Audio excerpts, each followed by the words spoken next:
What's up, YouTube? I'm back with another video, and before we get started, if you get the like button, subscribe, and share, trying to hit 1,000 subs by the end of the year. And so I was sitting back, I was playing a game with my homies. I was playing Borderlands 3, and if you want to see us play this game together, you can go to my friend's channel, Jokes the Hokage, and he's doing a whole walkthrough with Borderlands 3. He should be uploading the next part shortly. And so I was playing that, and we've been playing through the game, and we're playing through it, and the story is just unenjoyable. Okay, it is just a slog to go through. It is like poorly written characters, poorly written story. And so it brought up a point that I was thinking about how important stories are to video games. And so I did release a poll a few weeks ago asking about which do you prefer in a video game, amazing gameplay or a deep, interesting story. And out of 21 votes, 57% said they prefer story over video games, right? Or the gameplay itself. And so it brought up this conversation I was talking to my friends about how important the story is, because a game can have amazing gameplay, but the story can just be awful, right? And so games that come up to mind where like the story is like mediocre to bad but the gameplay is amazing is Borderlands 3 and Batman Arkham Knight. You know what I mean? Batman Arkham Knight's story isn't bad, but it's very underwhelming compared to its predecessors, which made it not as good. Same thing with Arkham Origins. If Arkham Origins stuck the landing with the whole Assassin's thing and not involve Joker that made everyone upset, I really think this game would have been higher regard as in like the third best game in the franchise. That's also a thing with like gaming, like reboots and remakes, where for example, the Ratchet and Clank reboot, where people were complaining about the story because the story didn't hit the same as the original. It's not due to nostalgia, it's because the characters were written differently and not as well written as the predecessor.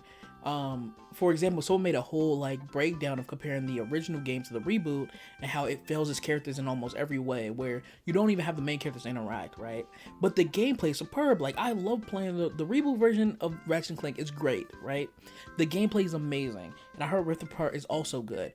But when you put the story up to it, the enjoying the ride of it, it's not the same. Now, on the opposite side of the spectrum, there are games where like the gameplay is mediocre, but the story is so good where you can like enjoy the game over and over again. My favorite example is Spec Ops: The Line. That game story is impeccable, even though the gameplay is a generic third-person shooter. Like, I can go back to the game so many times and play it and relive the experiences of the character because it's like, it's so good. And you know what's even worse about games with a good gameplay but a bad story is it when it's in a franchise that previous games love the characters and the lore and everything about it, but then you get to the either finale of the franchise or the next step in the franchise where you don't get these games yearly or every few years. You have to wait like damn near a decade.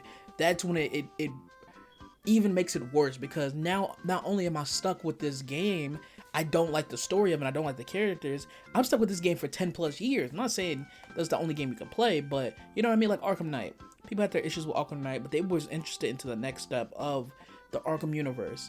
Now you have Suicide Squad kill the Justice League, and now it's like, I waited 10 years for a horrible follow-up to this franchise that I loved, and then it's people start to fall off of the franchise. Or when the franchise itself is a story-rich gameplay experience, right?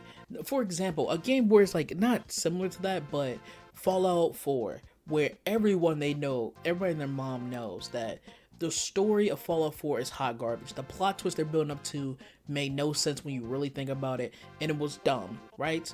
And so playing like, let's say 3 didn't have the strongest story ever, but compared to 4, it was better. And Fallout New Vegas had like the perfect thing of, okay, this is a simple story where you're doing this in the third and your character does it in the own way, where when you play in it, you're like, okay, this is easy to follow, easy to understand, and it's not building up to something that's ultimately disappointing. Now I want you to imagine every game that had an amazing gameplay but a horrible story, and think about what would change if the story was actually good. I'm gonna keep giving more examples. Mass Effect Andromeda. The gameplay was damn near perfect. You have the gameplay, the movement was pretty good. So you get to the enemies that was like bullet sponges. Or Prototype 1 and 2. The gameplay is amazing. That's the only thing anyone ever cares about in Prototype. It's Prototype like flying through, gliding around, destroying property, all that stuff like that. Now let's say the story was good. Like, the story is okay, average at best, but the story was amazing. People would talk about it to the end of time. Oh my god, this is the perfect. We need another sequel. We need this and the third. It's like like writing has such a weight that is like not saying unnoticed, but isn't used enough in gaming to the point where you notice it when it's not there, but when it is there, it's like it just amplifies everything. It's like a good ingredient to a burger, right? Let's say you love onions on your burger, right? And like grilled onions, right? And so grilled onions just adds on to that flavor of the burger. Without it, it's still a burger. It's still a good burger, but you really need that extra oomph to it to make it like perfect, damn near perfect. There's also opportunities where bad writing can destroy a franchise. The greatest example I can put is Saints Row. After Saints Row 2, like let's say Saints Row 1 and 2 didn't have the greatest story, but it was good enough where people were excited and enjoyed playing the game and the characters. Saints Row 3, 4, and the reboot ruins all goodwill with the writing to the point where they got shut down. Like, if the game had a better story, like let's say you take the Saints Row game reboot, as you have the gameplay exactly the same. Of course, there's issues with it, but the story is a callback to the first and second game, where it's like, okay, it's more of a grounded, serious story, and not what they were trying to do, where everyone's basically like poser hippie type thing, right? Millennial.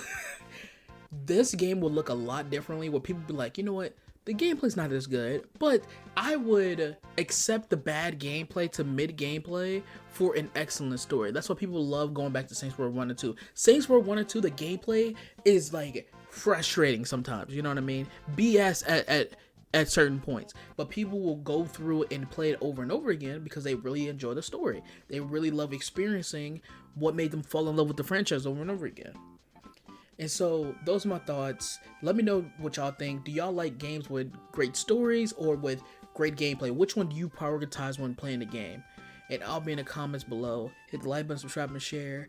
And I'll see y'all later. Peace.